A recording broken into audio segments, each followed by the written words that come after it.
Et paf, c'est le retour. Ça va tout le monde? Je suis un peu en retard, 18h33, aïe aïe aïe aïe aïe, un peu de retard aujourd'hui.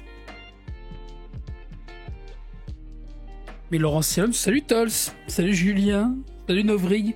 Laurence, elle n'est pas en retard, donc je vais pas la laisser patienter trop longtemps. Vous m'accordez une minute et puis on est parti. À tout de suite, elle arrive.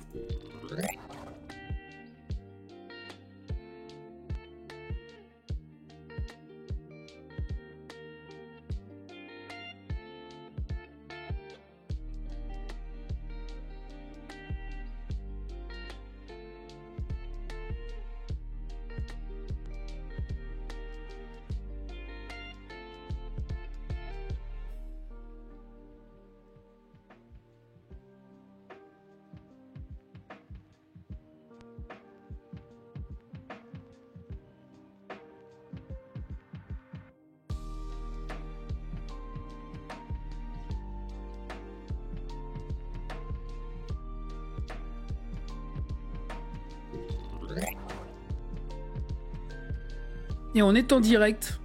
Bonjour Laurence. Bonjour Mathieu. Comment ça va? Ça va, ça va. On est très heureux de vous accueillir. Je coupe la musique tout de suite. On n'a plus besoin de musique parce qu'on a le son de votre voix. Ce sera bien plus intéressant que de la musique. Donc merci beaucoup d'avoir accepté de venir causer par chez nous. Ça fait plaisir. Alors il y a beaucoup de gens, beaucoup de monde qui vous dit bonjour sur le chat. Donc, bonjour, je vois pas, mais... non, mais tout le monde vous salue. Vous pouvez me croire sur parole. Et on est ravis de vous accueillir. Donc on a déjà eu, je sais que vous êtes très amis avec Jézabel Coupet-Soubiran, avec qui vous avez beaucoup travaillé, avec qui vous avez même, je crois, enseigné. Vous avez peut-être enseigné dans les mêmes cours, je ne sais plus. Non, on n'est pas dans la même université, mais on a une très grande proximité, ouais. Ça, c'est ça. Donc on a eu le plaisir de recevoir Jézabel, c'était très bien. Puis maintenant, on a le plaisir de vous recevoir, vous. Donc pour parler, cette fois, pas seulement de monnaie et de banque centrale, mais des banques tout court, qui est votre spécialité de recherche. Mais je vais quand même vous laisser vous présenter vous-même. C'est quand même plus agréable que si c'est moi qui le fais, vu que je le ferai moins bien que vous. Alors, je m'appelle Laurence Sialom, je suis professeure à l'université Paris-Nanterre.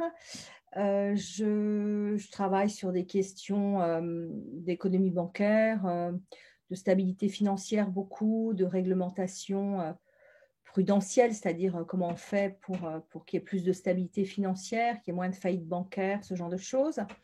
Je travaille depuis quelques années également sur des questions de finance et transition écologique. Donc voilà, et de banque centrale, enfin voilà, tout un peu ces questions-là, et toujours dans une approche institutionnaliste. Donc l'autre casquette, c'est de diriger un master de sciences sociales, en fait, sciences économiques et sociales, et un parcours recherche dans celui-ci, où on fait de l'économie institutionnaliste, c'est-à-dire tous les courants, économie de la régulation, théorie de la régulation, des conventions, néo-institutionnalisme, etc. Donc voilà, c'est dans ce cadre-là que je m'inscris théorique. Eh bien oui, et puis on peut en profiter pour faire de la pub pour ce master qui s'appelle Voilà. Institution, Économie et Société. Alors moi, quand je l'ai fait, parce que c'est le master que j'ai fait, à l'époque, il s'appelait Économie des institutions. Donc maintenant, il s'appelle Institution, Économie et Société. Et c'est un excellent master. Il va être dirigé par Olivier Favreau, j'imagine. Exactement, ouais, qui était voilà. Exactement ça. Donc je crois qu'il ne dirige plus le master, si j'ai pas vu que c'est vous qui le dirigez. Non, mais il enseigne toujours. Il assure toujours quelques heures de cours. Ouais. Super. J'espère que si vous le croisez, que vous passerez bien le bonjour de ma part à Olivier Favreau, déjà de 1. Et puis pour ceux qui nous écoutent, si vous êtes étudiant ou étudiante et que vous ne savez pas où aller, vous hésitez pour votre master, n'hésitez plus. Si l'économie vous intéresse, c'est l'économie institutionnaliste en particulier. C'est chez Madame Laurence Sialom qu'il faut aller, dans le master IES à Paris-Nanterre. Donc voilà, alors, il y a des gens qui disent qu'ils ont déjà donné sur les études, qui ne vont pas s'y remettre tout de suite, mais c'est pour celles et ceux qui voudraient en refaire ou en faire. Ce serait une très bonne idée en tout cas. Et voilà, ça c'est une très bonne entrée en matière. Et puis on peut peut-être rentrer, j'imagine, si vous êtes d'accord, dans le vif du sujet. Bien Alors sûr. moi, il y a une date qui m'a beaucoup marqué, mais parce que je ne suis pas le seul. J'étais étudiant à l'époque, c'est évidemment 2008. 2008, une des plus grandes crises financières, la plus grande crise depuis celle de 1929. Est-ce que vous pourriez nous en dire deux mots? Commencer par peut-être ce qui s'est passé déjà dans les grandes lignes, et puis peut-être ce qui s'est passé après. Est-ce qu'il y a eu des grands bouleversements dans le monde bancaire? Et si oui, comment? Et sinon, que s'est-il passé? Alors, 2007-2008, parce qu'en fait, en réalité, la crise, elle commence en août 2007 hein, par Hmm. le blocage des paiements, enfin, des flux interbancaires euh, voilà, en août 2007. Et puis ensuite, il y a des vagues successives. Et le moment cataclysmique, c'est au moment de la faillite de Lehman Brothers et puis du renflouement du grand assureur AIG, etc. Donc en fait, cette crise, c'est en fait la dernière d'une série de crises qui ont commencé avec la déréglementation financière, la libéralisation financière, et auxquelles on n'a pas apporté l'attention qu'il fallait en fait. Donc vous avez des crises un peu, c'est la première qui est vraiment mondiale, disons. Hmm. Mais vous avez, ça commence par une crise aux États-Unis en 89-91, des banques et des caisses d'épargne. Vous avez la crise des systèmes banques scandinaves dans les années 92-93. Vous avez la crise mexicaine en 94, avec la crise asiatique en 98. Vous avez la crise russe en 97, la crise asiatique 98, la crise russe. Enfin bon, vous avez une série de crises, la crise des nouvelles technologiques. Et puis, pour passer cette crise des nouvelles technologiques, des valeurs technologiques, et puis également une crise en 2002 qui est la crise en fait, où on s'est rendu compte qu'il y avait des manipulations comptables des grandes multinationales pour simuler des pertes et qui utilisaient déjà des véhicules, des véhicules de titrisation et qui, bon, bref. Le Fed a maintenu des taux, donc la Banque centrale américaine a maintenu des taux très, très bas durant la première moitié des années 2000. Et ça fait qu'on a eu des bulles qui se sont développées un peu partout, hein, parce que vous aviez des conditions de financement, d'accès au financement très, très relâchées, disons. Et oui. Et ça a coïncidé en même temps avec le fait qu'une innovation financière qui avait commencé bien avant, ce qu'on appelle la titrisation. Hein, Mhm. Est-ce qu'on peut euh, juste réexpliquer ce que c'est pour tout le monde? alors, oui, alors la titrisation, en fait, vous voyez, quand une banque vous fait un crédit, elle ne peut pas revendre directement le crédit sur un marché. Parce qu'en fait, dans le crédit, il y a des tas d'informations qui sont des informations privées elle vous a demandé, je ne sais pas, vos revenus, des garanties, des choses relatives à votre santé, etc. Tout ça, ce n'est pas transmissible à un marché. Par contre, si elle met plein de crédits ensemble, elle peut les sortir de son bilan, les faire racheter par ce qu'on appelle un véhicule de titrisation. Donc, ça fait comme une espèce de paquet, si vous voulez, on a mis tous les crédits ensemble. Et ce véhicule de titrisation, pour payer ça, il va émettre des titres sur les marchés. Et Et oui. ces titres sur les marchés, leur rémunération dépendra eh bien, du paiement des intérêts sur le portefeuille de crédit. Et donc, vous voyez bien que s'il se passe des accidents dans le portefeuille de crédit, et s'il y a des montées des créances qui ne sont pas remboursées, bah, ça va nécessairement affecter les flux de revenus de ceux qui ont acheté les titres qui sont adossés à ces crédits. Et oui. Et ça s'était développé énormément. Et vous voyez bien que quand une banque, elle peut sortir des crédits de son bilan, bah, elle fait beaucoup moins attention en fait à qui elle sélectionne comme emprunteur. Elle ne surveille pas ce qu'on fait de l'argent, etc. Et c'est ce qui fait qu'aux États-Unis, eh bien, vous avez eu le développement de ce qu'on a appelé le subprime, c'est-à-dire c'est comme des crédits hypothécaires. Vous voyez, quand vous achetez un appartement, euh, le crédit hypothécaire, c'est que la banque prend en garantie l'appartement et si vous n'arrivez plus à payer, ben, elle le saisit avec des procédures, disons, simplifiées. Et donc, elle peut le revendre pour récupérer son argent.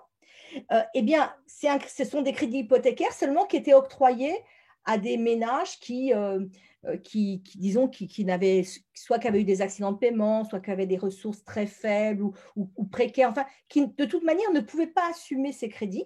Et oui. Mais en fait, pourquoi ça se développait? Ben parce que, en fait, les banques pensaient qu'elles étaient garanties parce qu'elles avaient pris les maisons ou les appartements en gage. Et puis, en plus de ça, elles sortaient de leur bilan ces crédits et puis elles faisaient la titrisation que je vous ai expliqué. Et oui. Et Et le du fait de coup, sortir du bilan, ça veut dire qu'on ne sait plus où est disséminer le risque, en fait, alors, hein. oui, et c'était pire que ça, c'est-à-dire qu'ensuite, les titres qui sont émis en contrepartie, on les émet avec comment dire, des notations différentes. Par exemple, si vous avez un portefeuille de crédit de qualité moyenne, on peut sortir des titres en contrepartie où la grande majorité sera très bien notée. Et comment on arrivait à faire ça? Eh bien, c'est parce qu'en fait, les premières pertes sur le portefeuille Mhm. qui avait été titrisé, en fait, c'était ce qu'on appelle les tranches, c'est-à-dire les titres les moins bien notés qui les absorbaient. Et donc, vous voyez, c'est un peu comme, vous voyez, on voit parfois ça dans les films, vous savez, ces espèces de pyramides de coupe, et on met du champagne en haut, Et et c'est puis ça. voilà, bon. Eh bien, disons que en haut, c'est toujours plein, et en bas, enfin, pardon, en bas, c'est toujours plein, et vous voyez, c'est un peu ce système. S'il n'y a pas assez de champagne, ça ne remonte pas. Eh ben, c'est un peu ce système. Les premières pertes sont absorbées par les titres les moins bien notés, et puis on considérait que bon, il y avait suffisamment de diversification dans les portefeuilles et donc que ça ne remonterait jamais à ce qui était le mieux noté, au titre les mieux notés.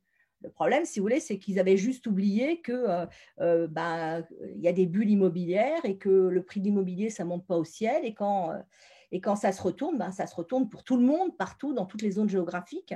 Et donc, les pertes, elles deviennent très, très corrélées, c'est-à-dire, vous voyez, cumulatives. Oui. Et donc, du coup, ça s'est disséminé partout dans le monde, puisque tout le monde a acheté les titres les mieux notés, notamment les banques, elles étaient gorgées de ça, mais elles ne savaient pas ce qu'il y avait dedans. Vous voyez, Oui. c'est comme quand vous achetez un plat préparé, en fait, vous ne connaissez pas tous les ingrédients. C'était un peu la même chose, quoi. Donc, elles ne savaient pas ce qu'elles avaient acheté. Elles avaient en portefeuille des trucs qui étaient bien notés. Et puis, subitement, il y a eu le feu au lac, quoi. Ils se sont rendus compte qu'il y avait beaucoup de pertes sur ces produits et puis plus personne n'a voulu en acheter. Et donc, le système s'est bloqué, si vous voulez. Donc, les banques se sont trouvées plombées avec des produits dont ils ne savaient pas ce qu'il y avait dedans, qui au départ étaient bien notés et qui subitement ne pouvaient plus être vendables. Et pour certains, il n'y avait même pas de subprime dedans. Vous voyez, mais c'était tellement opaque, il y avait tellement un doute sur le fait qu'il y en avait dedans que tout le système des transactions s'est bloqué. Et quand il n'y a plus de transactions entre les banques, ça veut dire que derrière, il y a un risque qu'il n'y ait plus de transactions tout court, en fait. Exactement, parce que, vous voyez, alors ce qu'ont fait les banques centrales immédiatement, hein, c'est qu'elles se sont substituées à ce qu'on appelle le marché interbancaire. Vous voyez, normalement, quand un système financier fonctionne bien, les banques en permanente, elles s'échangent de la liquidité, mais des fois pour quelques heures, vous voyez, Hmm. en permanence. Et là, subitement, elles ne s'échangent plus rien ou alors à des coûts complètement prohibitifs. Et donc, les banques centrales se sont substituées. Et elles se sont mis à absorber la liquidité des banques qui en avaient trop pour la reprêter aux autres. Donc, comme une espèce de centralisation complète du marché qui passait par les banques centrales. Oui. Et là, c'est vraiment, voilà, on a du risque systémique très fort quand on est dans ce type de configuration. Alors, rappelez ce que c'est peut-être le risque systémique. Le risque systémique, si vous me dites si je dis une bêtise, c'est le fait qu'une institution qui est jugée, qu'on appelle systémique, que si elle tombe, elle entraîne avec elle ou elle peut entraîner avec elle l'ensemble du système financier. Voilà, c'est ça. Le risque systémique, c'est un risque financier global. Ce n'est pas le risque qui concerne juste une institution, vous voyez. Hmm. Alors, enfin, en réalité, il y a deux formes de risque systémique. Il y a celle que vous dites, là, qui est le risque, par exemple, je ne sais pas moi, la Deutsche Bank fait défaut, tous ceux qui ont des créances sur la Deutsche Bank ne vont pas les récupérer. Et donc, vous voyez, on peut avoir un effet domino, puis la crainte que ce soit pareil pour d'autres banques fait qu'on va avoir des fuites, enfin, on va plus vouloir prêter à ces banques. Donc voilà, ça peut avoir des effets cataclysmiques. Et puis, il y a aussi une autre dimension du risque systémique, c'est le fait que la finance, en fait, elle fonctionne par vagues, vous voyez, avec des grands cycles. C'est-à-dire, il y a des moments d'euphorie où tout le monde pense que ça va monter, que voilà, et on ne fait plus attention au risque, on prête à des conditions très, très, très, très laxistes, des quantités importantes sans vraiment regarder. On ne différencie plus entre eux. Et donc, tout ça génère des bulles, donc une période d'euphorie. Et puis ensuite, tout le monde se rend compte au moment du retournement eh bien que finalement, voilà, on a pris trop de risques, on n'a pas suffisamment de capital pour y faire face. Et donc, c'est ce qu'on appelle la procyclicité. Et donc, plus ces cycles sont longs, plus quand on arrive au moment où ça va éclater, plus les acteurs sont fragiles, quoi. Et Et oui. c'est exactement ce qui s'est passé en 2007-2008, quoi. Ce qui est terrifiant, c'est que ce que vous décrivez là, il y a des éléments qui nous conduisent à penser que on est peut-être en train de vivre un moment qui ressemble Bien à sûr. celui-là, hein. Moi, en tout En cas, fait, c'est quelque chose qui me fait on très passe peur. de bulle en bulle, hein. En Eh oui. réalité, maintenant, on est dans un capitalisme financiarisé qui, si on ne régule pas bien la finance, fait qu'on passe de bulle en bulle. Alors, quand ça monte, les gens ont l'impression d'être riches, etc. Enfin, ceux qui ont un patrimoine financier. Et donc, ils ont des comportements qui soutiennent notamment la croissance, etc. Et puis, quand ça se retourne, on se rend compte que le roi est nul, quoi. Eh oui, tout à fait. Ça, c'est assez, C'est assez inquiétant. Et ce que vous décrivez là, on peut. Alors, ça me fait penser à un bouquin d'André Orléans, hein, qui s'appelle Ouais. De l'euphorie à la panique, justement, qui résume bien ces éléments-là, hein. Comment est-ce qu'on passe de la phase d'euphorie montante, et puis le jour où ça se retourne, bah, tout le monde se retourne en même temps, quoi, hein. Voilà. Et Et, tout le monde est myope en même temps. C'est ça qui est terrible, c'est que personne, tout le monde est soumis à la même ivresse d'une certaine manière. Voilà. et C'est oui, comme si tout le monde sous-estimait en même temps et ensuite surestimait en même temps les risques. et oui, complètement. Mm. Et alors, du coup, la question que j'ai envie de vous poser juste derrière, c'est bon, il s'est passé ce qui s'est passé en 2007-2008, avec les conséquences. Je pense qu'il y a un truc qu'il faut rappeler, hein. Et pour beaucoup, certains, il y a toujours l'idée de se dire la finance est toujours très déconnectée, etc. Ce qui n'est pas totalement faux. Ça veut dire que Bien les sûr, flux sur les marchés financiers sont pas totalement, et même de moins en moins connectés à ce qui se passe dans l'économie réelle. Par contre, les crises financières ont des conséquences bien réelles. tout à fait. Et c'est Tout à ça qui fait. est, à mon avis, qui devrait nous inquiéter, hein. Ça veut dire que la variable d'ajustement derrière, quand il n'y a plus de crédit, etc., quand le système bancaire et de manière générale, le système financier ne fonctionne plus correctement, eh ben, ce sont des gens qui se retrouvent sur la paille et surtout au chômage, quoi. Tout à fait. Par Tout tout un à fait. ensemble d'effets un peu compliqués. Je pense que c'est ça, moi, qui m'inquiète, évidemment. On pense à ce qu'il y a aujourd'hui, hein. Je ne sais pas ce que vous pensez peut-être du Bitcoin. Alors, je ne sais pas si c'est le moment si vous pensez quelque chose dessus, mais il y a Alors, quand même beaucoup de choses qui indiquent que peut-être on serait là face à une bulle, quoi. oui, mais si vous voulez, qui n'aurait pas, je pense, de conséquences D'accord. économiques et sociales majeures, parce qu'en fait, les portefeuilles sont hyper concentrés, Ouais.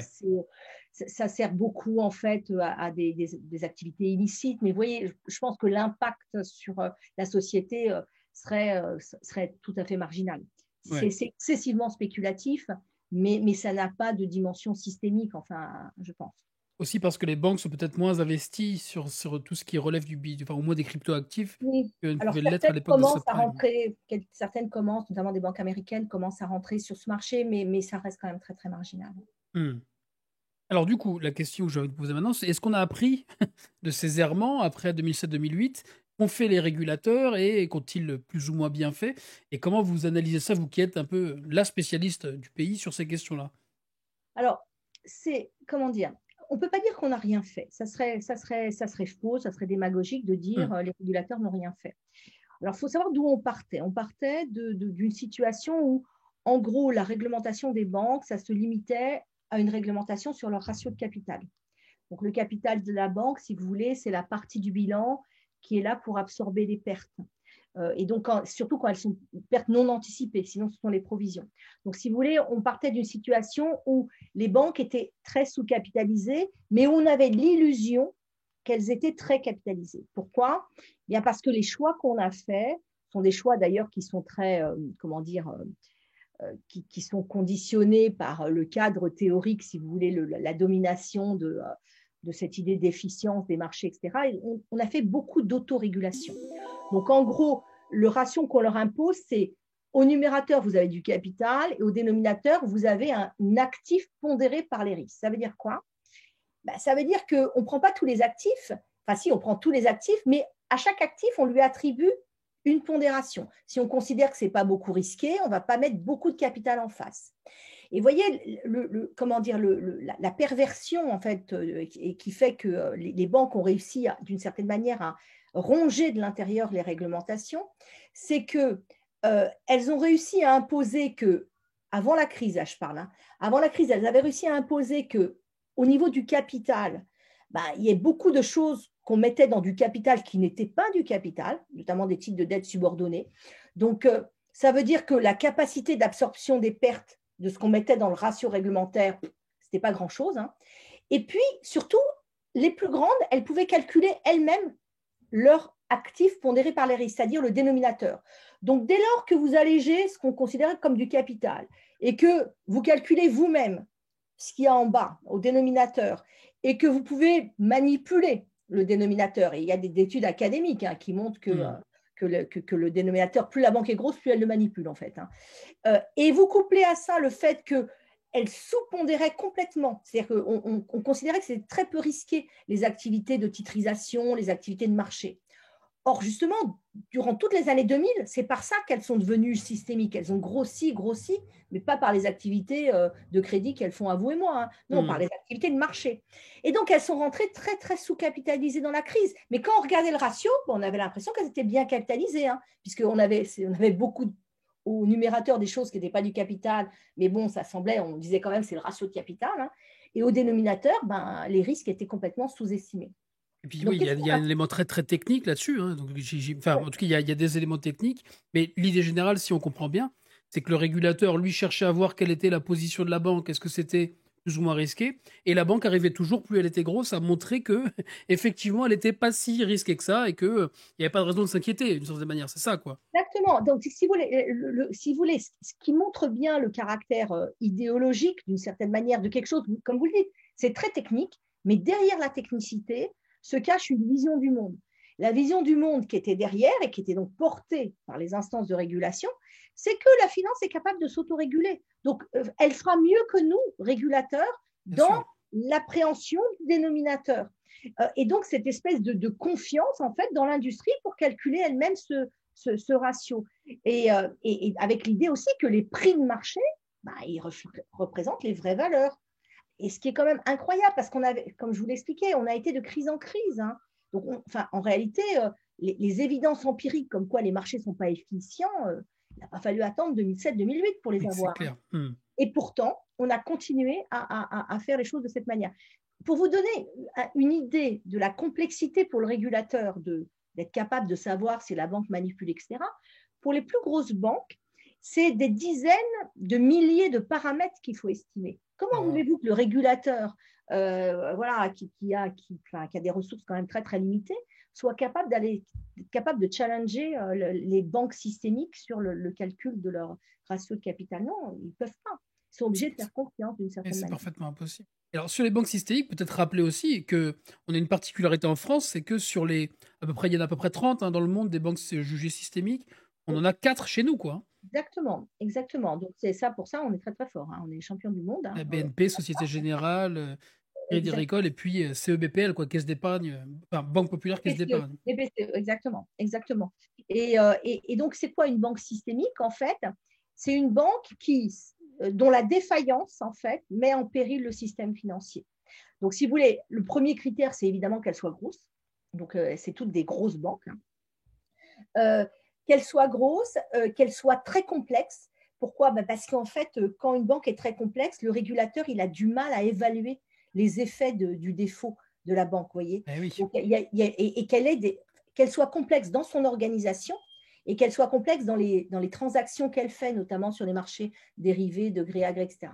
Il y a l'internationalisation également comme critère important, l'opacité.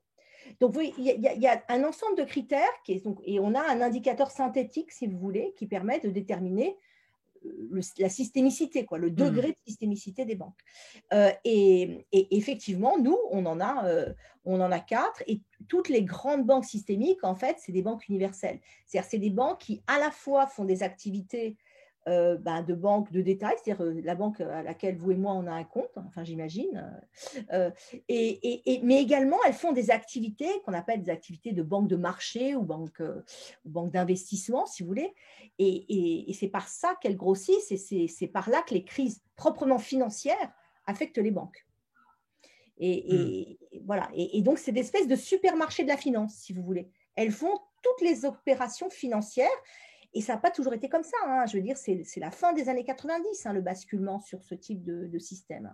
Eh oui et comment est-ce qu'on explique qu'on soit passé à ce genre de très grosse banque, en France, pour le coup? Bah, en France, c'est vraiment la fusion BNP Paribas, hein, qui marque le début de ce modèle-là. Et typiquement, enfin, alors, si vous voulez, la justification que donne l'industrie bancaire, c'est de dire, bah, quand on est mieux diversifié, vous savez, c'est ce qu'on appelle le truc basique en finance, la diversification atténue les risques. Voilà. Mmh. Donc c'est cette idée-là. Et donc, vous pouvez jouer également. Et puis, l'autre argument, c'est les économies d'envergure, les économies d'échelle. C'est-à-dire que si vous avez fait une activité à une plus grande échelle, bah, le coût unitaire de production, si vous voulez, est moindre. Donc, vous voyez, c'est comme passer, quand on passe je sais pas moi, d'un travail artisanal à un travail à la chaîne. Vous gagnez beaucoup en productivité. Bon, c'est un peu cette idée-là, vous voyez, qu'il y a derrière, de baisse des coûts de production. Euh, et, euh, bon, ça, c'est les arguments qu'avance le lobby bancaire. Mais il est clair aussi que c'est des arguments qui sont faux, parce que ce que montrent les études empiriques, si vous voulez, c'est qu'en fait, les économies d'échelle, d'envergure, donc tout ce qui est rationalisation, etc., ça fonctionne bien jusqu'à une certaine taille de banque. Mais au-delà d'une certaine taille, en fait, ce qu'on appelle les déséconomies, c'est-à-dire en fait la lourdeur qu'il y a à gérer ces espèces de mastodontes, je veux dire, fait que ça crée plus d'inefficacité que d'efficacité. Et donc, ça veut dire qu'il y a une autre motivation. Et l'autre motivation, bah, c'est très simple. Hein. Quand vous êtes systémique, vous êtes protégé. Les lois du marché ne s'appliquent plus à vous. Hein. Eh bien À sûr. vous, hein. Ça, vous dites, vous voulez que tout le monde applique les lois du marché, mais vous êtes protégé des lois du marché, puisque de toute manière, on vous renflouera. Et on Bien vous sûr. renflouera pourquoi? Bah, parce que vous gérez les moyens de paiement et vous distribuez des crédits aux ménages et aux PME qui n'ont aucune autre source de financement externe. Et donc, si vous voulez, le fait d'avoir mixé des activités qui doivent être protégées absolument, tout ce qui est de la gestion des dépôts, les prêts aux PME, aux ménages, ça doit absolument être préservé. Mais vous mettez ça avec des activités qui sont spéculatives, et effectivement, du coup, bah, le tout bénéficie de la subvention et de la garantie de l'État. Eh oui, ça pose des questions vertigineuses. Hein.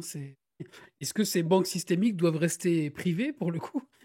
Comment Bah, ça me c'est pose surtout parce qu'elles question. ne doivent pas être démantelées. Ah Enfin, oui, en plus, moi, oui, moi, oui. plus que privé, la question, c'est pourquoi on ne sépare pas les activités, quoi. Je veux Hmm. dire, il n'y a aucune raison de faire bénéficier des garanties publiques des activités qui sont des activités proprement de marché. Je veux dire, ce qui est vraiment crucial, indispensable pour le fonctionnement de l'économie, c'est les crédits et les dépôts. Le reste, si vous voulez, ça peut être fait par des banques qui se financent elles-mêmes sur les marchés et, pour lesquelles on pourrait laisser davantage jouer ce qu'on appelle la discipline de marché, hein, puisque. Hmm.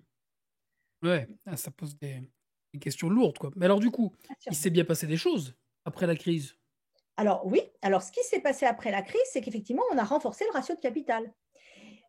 Et puis, on a rajouté aussi des ratios de liquidité. Donc, alors, renforcer le ratio de capital, donc, en gros, on considère qu'on a à peu près triplé hein, le capital des banques. Mais bon, 3 fois pas grand-chose, c'est toujours pas grand-chose. Hein. C'est ce Donc, que j'allais dire. En fait, on leur a d'accord. demandé d'avoir un coussin, entre guillemets, plus important, quoi. Exactement. Mais ce qui est important, c'est qu'on n'a pas rompu, si vous voulez, avec la logique. C'est-à-dire qu'elles calculent toujours elles-mêmes leur dénominateur. Eh oui, ça c'est. Donc, si vous voulez, on a renforcé les exigences, notamment les activités de marché, il y a un peu plus de capital, etc. Mais elles calculent toujours elles-mêmes leur dénominateur. Alors, en plus, on a ajouté ce qu'on appelle un ratio de levier, c'est-à-dire un ratio de capital euh, où le capital, on ne le met pas par rapport à un actif pondéré par les risques, mais on met tous les actifs ensemble. Et comme ça, si vous voulez, au moins, c'est le régulateur, il voit bien ce qui se passe, n'importe quel acteur externe voit bien ce qui se passe, et on voit tout de suite si la banque est bien capitalisée ou pas. Et d'ailleurs, c'est intéressant parce que, vous voyez, ça c'est une réglementation très frustre, en fait, hein, un ratio de capital non pondéré par les risques. Les banques sont vent debout contre ce type de ratio de capital non pondéré par les risques, ce qu'on appelle un ratio de levier.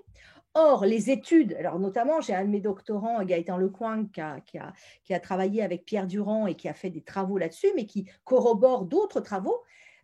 C'est un meilleur prédicteur de crise bancaire, ce ratio non pondéré par les risques. C'est-à-dire, en gros, on voit mieux la crise venir si on regarde le ratio de levier que si on regarde le ratio de capital pondéré par les risques. Les grandes banques qui ont fait faillite ou qui ont été renflouées en 2007-2008, elles affichaient des super ratios de capital pondéré par les risques. Quand vous regardiez les ratios de levier, ben, vous regardiez l'actif fait 50 fois le capital, ouais, vous dites quand même, là c'est peut-être un peu trop, quoi. Je veux dire, ça Ouais. veut dire qu'une baisse assez faible de la valeur des actifs suffit à manger le capital. Ce que j'allais dire, c'est qu'il suffit de pas grand-chose pour que la banque soit dans une Exactement. situation où elle peut se retrouver en situation de quasi-faillite, quoi, en tout cas avec des gros Exactement. soucis, quoi. Et vous savez, actuellement, les banques sont beaucoup mieux capitalisées, mais quand vous regardez les leviers simples, pour à peu près un tiers des banques systémiques, il suffirait d'une baisse de la valeur des actifs de l'ordre de 5,5% pour que les banques soient en faillite. Hein. À peu près 30% des banques systémiques, c'est le cas. Les banques françaises ne sont pas très bien capitalisées de ce point de vue-là. Hein. Ça veut dire que si des entreprises se mettent à faire faillite en chaîne, etc., et que Ben, les banques détiennent des créances sur ces entreprises ou même des titres de ces ben, c'est surtout entreprises, le fait qu'elles ont l'essentiel de leur activité, si vous voulez, elles ont complètement déformé leur bilan vers les activités de marché. Or, si vous voulez, une baisse de 5% de la valeur des actifs de marché, ce n'est pas énorme. Hein. Ça peut arriver Alors vite, évidemment, il ouais. ne faut pas regarder la baisse de 5%, puisque ce n'est pas 100% de leur bilan qui a la valeur de marché. Mmh. Mais vous voyez, même si c'est la moitié du bilan, Il y a quelqu'un dans le chat qui demande si on a une «référence simple» entre guillemets là-dessus sur, les 5. Est-ce que vous avez, pour nous envoyer quelque chose? Enfin ou même, bah, à écoutez, moi sur Twitter? alors, je pense que ça, vous devez l'avoir, enfin, une référence, pas un bouquin, c'est quoi que vous voulez? Bah, non, Parce c'est du coup le rapport, il y a un rapport, c'est ça, hein, qui Alors en fait, le FSB, le Financial Stability ah Board, voilà, c'est ça.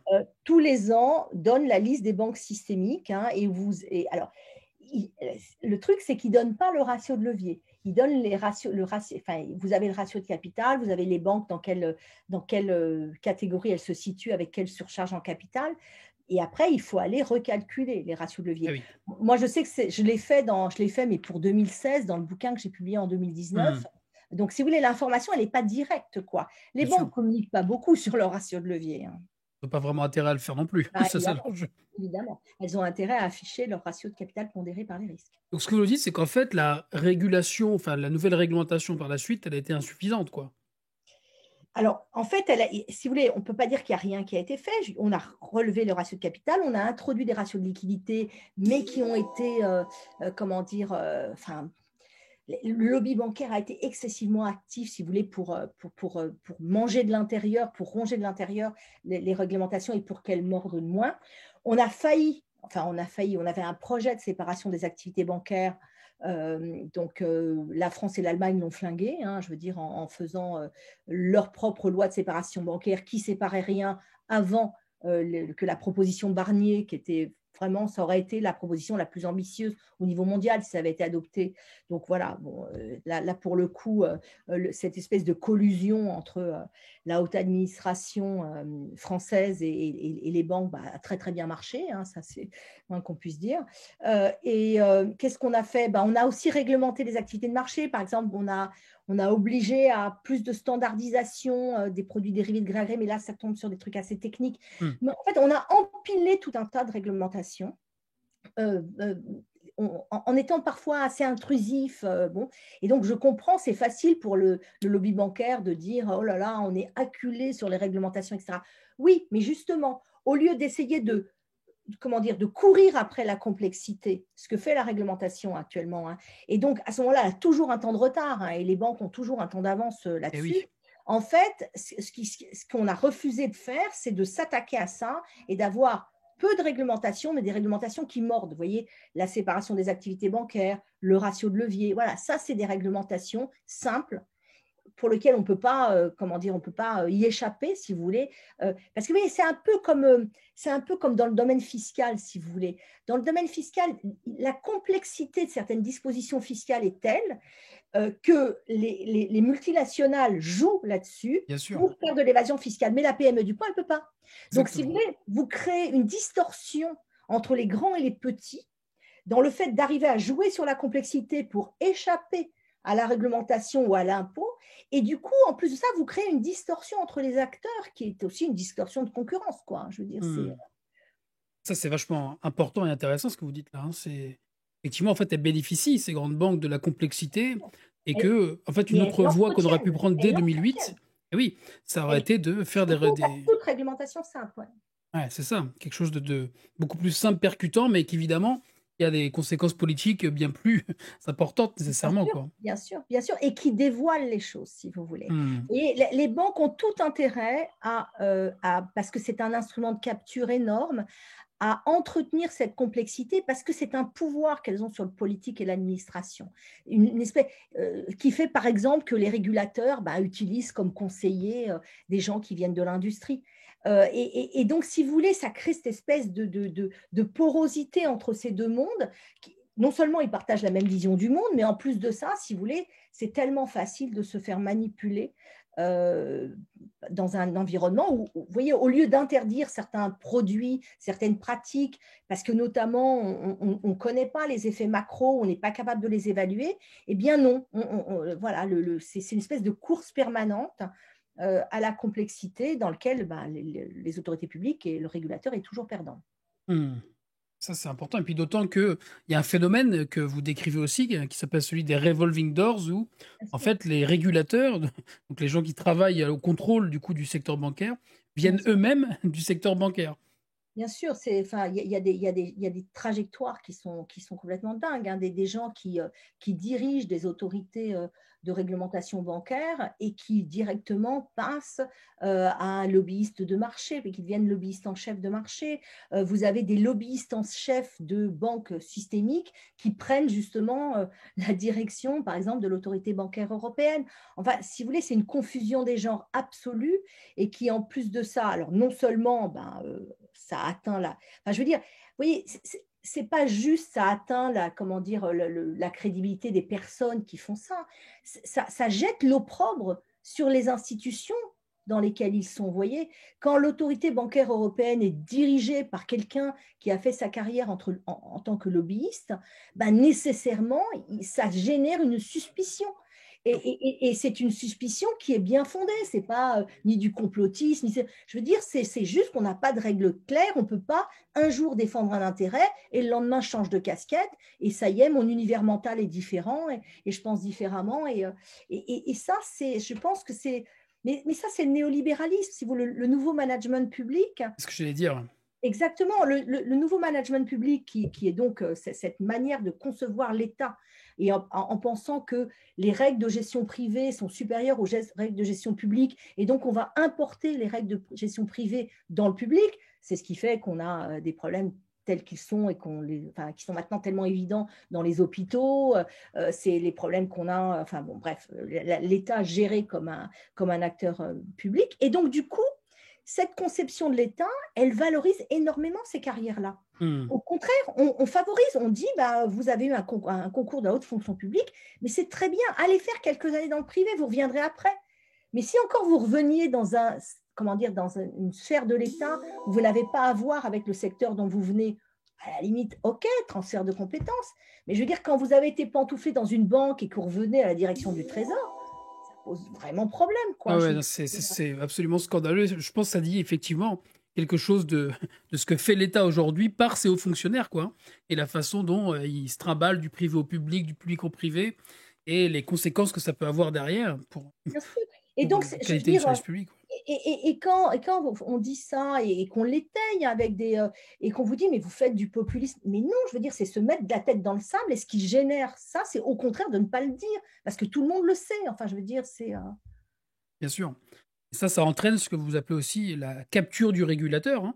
Bien sûr, bah, alors là, ça c'est la face que tout le monde voit. Si vous voulez, les revolving doors, tout le monde le voit, c'est vraiment flagrant. Mais en fait, le pire, enfin, c'est pas là que ça se passe. Le plus insidieux, c'est par exemple les comités d'experts qui sont en amont de la processus de législation et qui sont noyautés, mais parfois, enfin, je sais pas, en finance, il peut y avoir des comités, notamment, par exemple, qui s'intéressent aux dérivés au niveau bruxellois, où vous avez 95% des gens qui y siègent, qui sont des gens qui sont issus de l'industrie.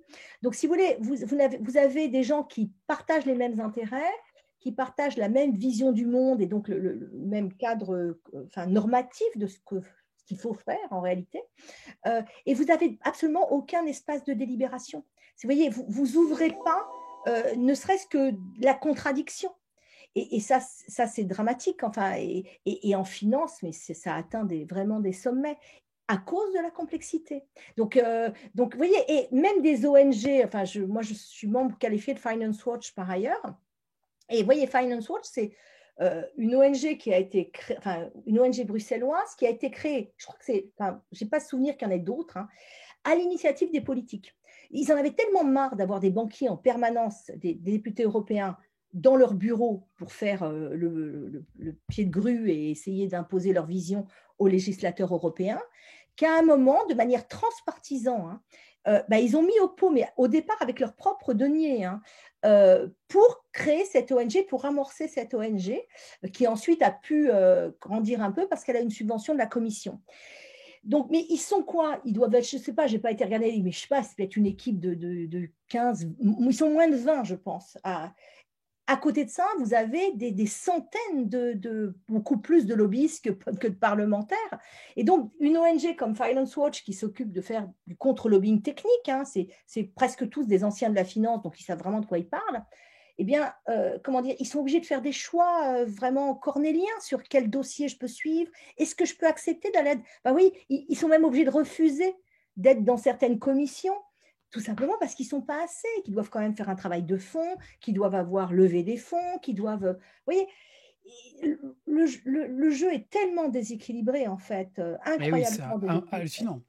En fait, c'est, comment dire en anglais, par design, un peu par dessein. C'est qu'en fait, de fait, pour avoir la capacité, ne serait-ce que financière, de payer des gens pour aller siéger dans toutes ces commissions, mais il faut déjà avoir Bien sûr. les fonds du secteur bancaire, dont on rappelle qui, de fait, sont toujours socialisés dans les faits en cas de problème, quoi. C'est ça qui est hallucinant, hein. Exactement.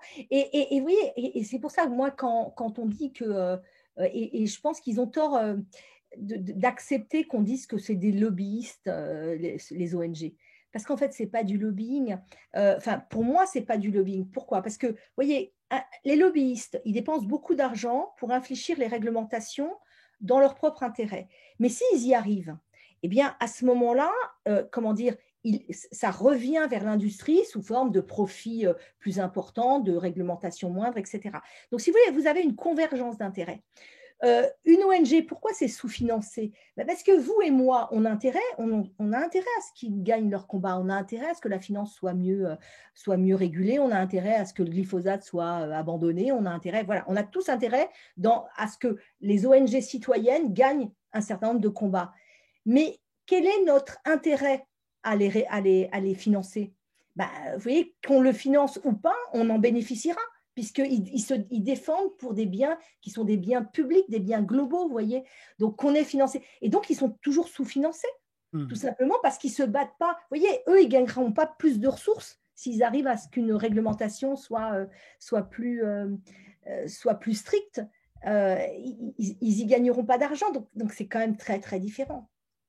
Sur ce secteur comme sur d'autres, on ne se bat pas à armes égales, hein, pour le coup, ça c'est moins qu'on puisse dire. Alors, il y a quelqu'un dans le chat qui demande quel rôle pour les universitaires, du coup, dans la régulation financière. Est-ce que vous, par exemple, vous participez à des réunions, etc.? Oui, oui, moi donc, je ne l'ai pas dit dans la présentation parce que ce n'était pas à la peine, mais oui, oui, bien sûr, au contraire, moi je pense qu'il faut absolument, donc je suis membre qualifié de Finance Watch. J'ai longtemps été à la commission consultative épargnant de l'AMF. J'ai démissionné parce que j'ai pris la direction du comité d'éthique et de mission d'Ecofi Investissement, qui est une société de mission, c'est la seule société de gestion d'actifs, je crois, qui est une société de mission qui dépend du Crédit Coop. Donc voilà, c'est en ligne avec. Et puis, je suis au conseil scientifique de la CPR. Et puis aussi au conseil scientifique de la Fondation Nicolas Hulot. Donc là, c'est pour les questions finance-climat. Donc oui, moi, mais je ne pense pas. Enfin, vous voyez, c'est pas une majorité d'universitaires qui font ça, tout simplement parce que c'est pas du tout valorisé dans notre foyer. C'est pas là-dessus qu'on fait notre carrière, quoi. Oui. Donc en réalité, cette activité, vous l'avez par conviction, quoi. Mais c'est, enfin, voilà, c'est compliqué, par exemple, de dire à un jeune maître de conf, allez, il faut y aller, il faut que tu t'investisses, parce que ça sera une entrave à sa carrière, en réalité. Bah, bien sûr, parce que ça veut dire autant de temps qu'on passe pas à publier, et puis on connaît le fonctionnement de Exactement. Donc, si vous l'enseignement voulez, supérieur aujourd'hui. ouais. Et c'est pour ça qu'en fait, les universitaires, ils ne sont pas tellement en réalité. Eux Donc, non plus, n'y ont pas tellement intérêt du point de vue de leur carrière, effectivement. oui, il y a ça, et puis il y a aussi, vous savez, toute cette idée que si vous vous engagez à aider des ONG, si vous êtes plus un scientifique, vous êtes un militant. Vous voyez, mais avec cette idée, bon, que je trouve, que je trouve fausse dans la mesure où, à partir du moment où vous vous appuyez sur des travaux de recherche pour offrir votre expertise, parce que tout ça, évidemment, tout ce dont je vous ai parlé, c'est pro bono. Hein. Il n'y a rien qui est payé, hein, soyons Bien très sûr. clairs. Hein. Y compris présidente du comité d'éthique et de mission. Hein. Je préfère être très, très clair là-dessus. Tout est pro bono. Donc, si vous voulez, c'est beaucoup de temps pour pas du tout de rémunération. Quoi. Ouais. C'est juste de la conviction. Quoi. Ouais. Il y a quelqu'un qui dit dans le chat, le militantisme est un gros mot, le lobbyisme plutôt une qualité. Exactement, mais tout à fait. Mais en plus de ça, je ne pense pas, sincèrement, même si on a des convictions, les gens le savent, etc., je pense qu'aider, ou vous voyez, faire une note pour un think tank ou faire une note pour une ONG, etc., ce n'est pas du militantisme dès lors que l'on s'appuie sur des travaux de recherche. Moi, il y a beaucoup de travaux, de notes que j'ai pu faire où il y a l'aspect policy paper et puis derrière, il y a un papier scientifique publié dans une revue. Je ne vois pas où est le problème. Il y en a plein qui travaillent pour les banques. Hein. Oui, il y en a beaucoup plus que pour les ONG. Hein. C'est beaucoup plus dire. Ça rapporte un peu plus d'argent aussi. Exactement, exactement. Donc voilà, ça va bien, quoi. Bah, écoutez, c'est ma foi fort clair. Donc on comprend bien que il ne s'est pas rien passé, et il ne s'est pas passé ce qui aurait été intéressant qui se passe, c'est-à-dire des réglementations simples, franches et compréhensibles. Alors du coup, vous pouvez réexpliquer juste peut-être en 2 mots ce que ça impliquerait la séparation des activités de banque d'investissement et de banque de détail. Je pense que ça, tout le monde comprenne bien. À mon avis, c'est un élément important du Ça débat. serait simplement que d'un côté, alors la séparation stricte, il y aurait même plus de liens de capitaux, c'est-à-dire ça serait des entités complètement séparées. Donc vous auriez des banques commerciales, c'est-à-dire la banque qui gère les dépôts, qui fait les crédits aux PME, aux entreprises, mais qui fait très peu d'activités de marché ou juste des activités pour de la couverture de change, des choses comme ça. Et puis à côté, vous avez les banques d'affaires ou les banques d'investissement qui, elles, font des activités de marché, aident les entreprises à l'émission de titres sur les marchés, font des opérations sur les marchés dérivés, etc. Et celles-ci, elles peuvent tout à fait se financer sur les marchés de gros de la liquidité. C'est-à-dire qu'elles ne collectent plus les dépôts. Et donc, si vous voulez, ce qui est vraiment vital pour une économie, c'est la banque commerciale. C'est elle, il faut la protéger à tout prix parce que, si vous voulez, le système de paiement, comment vous dire, si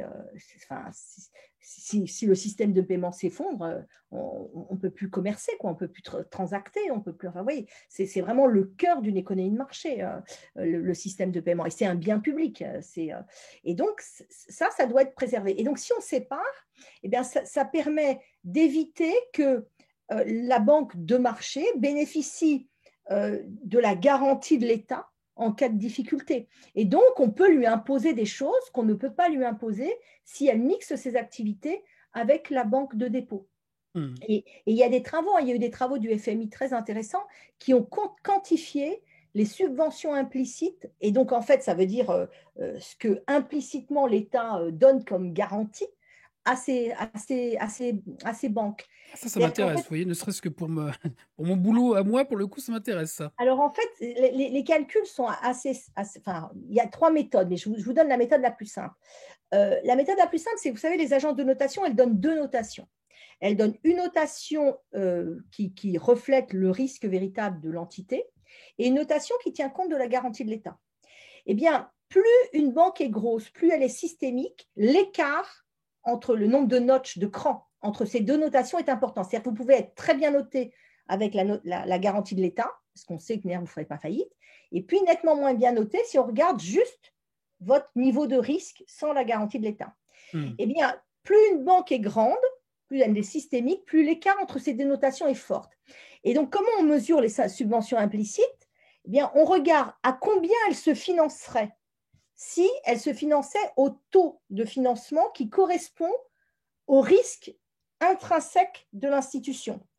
Puis on regarde à combien elle se finance avec la garantie de l'État. Et donc, elle se finance moins cher, puisque un financement d'une entité qui ne peut pas faire faillite, évidemment, c'est moins cher. Vous faites la différence entre ces 2 taux de financement, vous l'appliquez à la structure de financement et vous déduisez une somme qui est comme une subvention. Oui, ça, et donc, si vous voulez, et les banques qui bénéficient le plus de subventions, c'est les banques européennes. Plus que ce qu'elles payent d'impôts.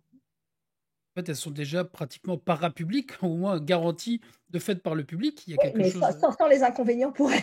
Alors, c'est ce que j'allais dire. Mais du coup, est-ce que si on pousse le raisonnement, parce que moi, je suis d'accord avec ce que vous venez de dire sur un point, c'est que le système des transactions et de paiement, c'est un bien commun, un bien collectif. Et alors, comment est-ce qu'on peut. Est-ce que ça vous paraît totalement incohérent? Parce que c'est la position que moi, j'aurais tendance à porter. Hein. En plus du démantèlement, il faut publiciser de manière importante le secteur bancaire, à la rigueur, peut-être pas à 100%, mais au moins de manière partielle et importante, avoir des banques publiques, comme ça a déjà été le cas par ailleurs dans l'histoire économique du pays, sans que ça crée de remous particulier. Alors, peut-être qu'on peut dire que le monde était différent, que effectivement l'ouverture des économies n'était pas la même, etc. Bon, Tandis que ça reste une construction politique. Est-ce que ça vous paraît complètement délirant l'idée de dire qu'il faudrait qu'il y ait des banques, pas seulement d'investissement public, hein, mais même des banques commerciales qui ne soient plus gérées par la sanction marchande, quoi? Bien sûr, enfin, moi, j'ai rien contre, si vous voulez. Moi, ce que je pense qui est très important, enfin, j'ai rien contre qu'il y ait des banques qui soient. C'est pas mon premier combat que Mhm. les banques soient nationalisées. Pas du tout. Je pense que si elles sont très très bien réglementées, ça suffit. Enfin, moi, ça me dérange pas. La séparation, par contre, pour moi, c'était vraiment quelque chose de parce que ça distord trop les comportements. Enfin, bref. Donc oui, j'ai rien contre, mais j'ai rien pour particulièrement. Par contre, ce pourquoi je pense qu'il est très important de se battre, c'est la diversité. C'est-à-dire qu'on est dans des systèmes où, de grande homogénéité. Or, pour qu'un système soit résilient, soit au service de la société, il faut qu'il soit divers. S'il y a des grosses banques, il faut qu'il y en ait des petites. Il faut qu'il y ait des banques très proches du terrain. Il faut qu'il y ait des banques locales, des banques éthiques, etc. Donc, le problème, c'est que les réglementations, elles sont faites pour les très grosses. Et donc, elles les manipulent, enfin, tout ce qu'on a redit avant. Et ça ne laisse pas un écosystème, si vous voulez, qui permettent l'émergence d'acteurs moyens, d'acteurs petits, et Hmm, qui correspondent à tous les besoins de la société, vous voyez. bien Donc, sûr. si vous voulez, moi, je veux dire, oui, qu'il y ait une nationalisation de certaines banques, ça ne me dérange pas. Un système complètement public, je ne suis pas sûre, je pense qu'il y a... Enfin, moi, je pense que je suis pour la diversité en général, si vous voulez. Mais par contre, avoir des réglementations qui permettent faire émerger des petits acteurs, vous voyez, je pense que beaucoup de citoyens, si on leur disait, ben voilà, maintenant, on peut avoir des banques éthiques et alternatives où, quand vous mettez votre épargne, eh bien, contrairement à ce qui se passe maintenant, vous ne savez pas du tout ce que la banque fait, c'est une espèce de boîte noire avec votre argent, eh bien, vous avez une traçabilité. C'est-à-dire que moi, j'habite dans les Hauts-de-France, j'ai envie de financer l'agriculture bio, la rénovation thermique, l'économie circulaire, l'économie sociale et solidaire dans mon territoire, pour créer de l'emploi dans mon territoire, eh ben, je vais vers une banque qui permet ça. Donc ça existe au niveau international. C'est ce qu'on appelle les banques éthiques et alternatives. Et donc, c'est des petites entités. C'est vraiment ancré dans les territoires. C'est essentiel, notamment sur les questions de transition écologique. Eh bien, en France, on en a une. Et si vous voulez, parce que l'industrie bancaire, en fait, vraiment s'oppose et lutte contre l'émergence de ce type d'acteurs. Et comment? Eh bien parce que les réglementations sont beaucoup trop lourdes pour ces acteurs-là. On leur impose des réglementations qui sont pour protéger la société des banques systémiques. Hmm. Or, vous voyez bien, ces petits acteurs, si ils font faillite, sincèrement, je ne dis pas tout le monde s'en fout, mais en tout cas, ça n'aura pas d'effet sur la stabilité du système financier. Vous pensez au crédit coopératif, j'imagine, hein? Ben, bien Et, sûr, le et est-ce crédit que coop ça est la n'appartient pas au seule. groupe BPCE, Banque Oui, Populaire Caisse d'Épargne? C'est ça? bien sûr, ça appartient au groupe BPCE, mais par contre, c'est vraiment géré comme une banque éthique et alternative. Et d'ailleurs, c'est la seule banque française qui fait partie du réseau du GABV, c'est-à-dire Global Alliance for Value, c'est-à-dire le réseau au niveau mondial, hein, des banques éthiques et alternatives. La plus grosse, c'est Triodos, Mhm. qui a essayé de s'implanter en France, hein, qui n'a pas réussi. Et il y a la nef aussi, c'est ça, hein, Ah oui, il y a la nef, mais c'est tout petit. petit, ouais. C'est tout petit. Sur des projets très locaux. Donc c'est Ouais, vrai que je comprends ce que vous dites qui est intéressant. C'est vrai que du coup, en fait, il faudrait en fait, on en a parlé avant, hein, c'est ce que vous appelez un peu le circuit court de la finance. ouais, tout C'est à un peu fait, ça tout l'idée, à ouais. fait, Et ça, c'est tout hyper à fait, intéressant parce que ça permet de faire le lien entre le projet d'investissement, la logique exactement. d'épargne, enfin d'un seul coup, sans avoir nécessairement besoin d'une totale centralisation. Et donc du Voilà, coup, et hmm, sans, si vous voulez, que ce soit du crowdfunding, où vous voyez, vous allez, bien parce sûr. que vous n'avez pas la capacité d'aller évaluer les projets, etc. Mais il y a effectivement une banque qui fait ce travail-là. Mais si vous voulez, ce qui est très intéressant, c'est que les banques du GABV, ce fameux réseau, en fait, ont fait des études, et notamment pour regarder leur rentabilité, parce que vous pouvez me dire, peut-être ça n'émerge pas parce que ce n'est pas rentable. Ben, en fait, ils sont plus rentables et moins risqués que les banques systémiques. Donc, ils ont fait des calculs sur le ROE, le ROA et ils sont plus rentables que les banques systémiques. Donc, si vous voulez, c'est bien une volonté. Et je ne peux même pas dire une volonté politique, parce que moi, je me souviens en avoir discuté avec des régulateurs, j'avais l'impression qu'ils ne savaient même pas que ça existait. Hmm. Donc, si vous voulez, on est tellement dans un cadre de pensée où il faut big is beautiful, vous voyez, Et que, oui. voilà. Et c'est vrai que Et du coup, alors, je suis en train de penser à haute voix parce que c'est ça l'avantage de cet entretien, c'est que ça amène à des éléments de réflexion et ça enrichit. Et je me dis que c'est vrai qu'on pourrait imaginer quelque chose avec des grands secteurs, au moins un grand secteur public qui serait un peu le garant des grands investissements, qui gérerait du coup Voilà, le gros morceau, enfin, je rappelle que dans ce pays, il y a 500 groupes qui font 40 de la valeur ajoutée, donc de fait, il y a une concentration énorme du capital, hein, et on pourrait imaginer qu'il y aurait une espèce de système de crédits coopératifs locaux, territoriaux, je ne sais pas comment les appeler, peu importe, mais qui soit, par exemple, avec une autonomie, une indépendance, et qui soit garantie par la finance publique, avec une espèce de logique. Ouais, ça pourrait être. Je me dis que là, on tient peut-être quelque chose d'intéressant. Réfléchir pour avoir Mais il y a, le meilleur de ces deux mondes-là. bien sûr, mais si vous voulez, je pense que en l'état actuel des réglementations, c'est impossible que ça émerge. C'est impossible parce que les réglementations sont faites pour les gros acteurs. Et puis en En l'état fait, actuel même du fonctionnement du capitalisme moi, contemporain, ouais. pour le coup, Moi, c'est moi, je me souviens d'avoir discuté avec, ça devait être le président ou le directeur général, je ne sais plus, du Crédit Coop, justement, et il me racontait la lutte qu'il a fallu avoir à Bruxelles pour faire reconnaître que les parts sociales, c'était du capital. Alors que vous voyez, c'est quand même beaucoup plus stable, la Mmh. vérité, que du capital sur un marché.